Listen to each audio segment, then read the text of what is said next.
ఇప్పుడు లైఫ్లో మనమున్న సిచ్యువేషన్లో మనం మర్చిపోవడం నేర్చుకోవాలి. ఆఫీస్లో మీ బాస్ ఏమైనా అన్నారా? మర్చిపోండి. మీ ఫ్రెండ్స్తో తాగి గొడవ పడ్డారా? మర్చిపోండి. మీ రిలేటివ్స్ ఏమైనా అవమానించారా? మర్చిపోండి. యాక్చువల్గా ఈ వీడియో చూసామన్న సంగతి కూడా మర్చిపోండి. End of the day people ఇన్సిడెంట్స్ని మర్చిపోతారు, జరిగినవి మర్చిపోతారు, అన్నీ మర్చిపోతారు.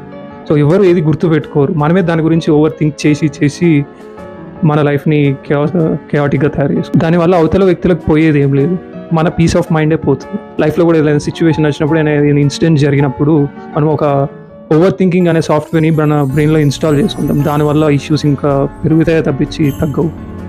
లైట్ తీసుకోండి. లైఫ్లో జరిగే ప్రతి ఇన్సిడెంట్ అంత సీరియస్గా తీసుకోవాల్సిన అవసరం లేదు.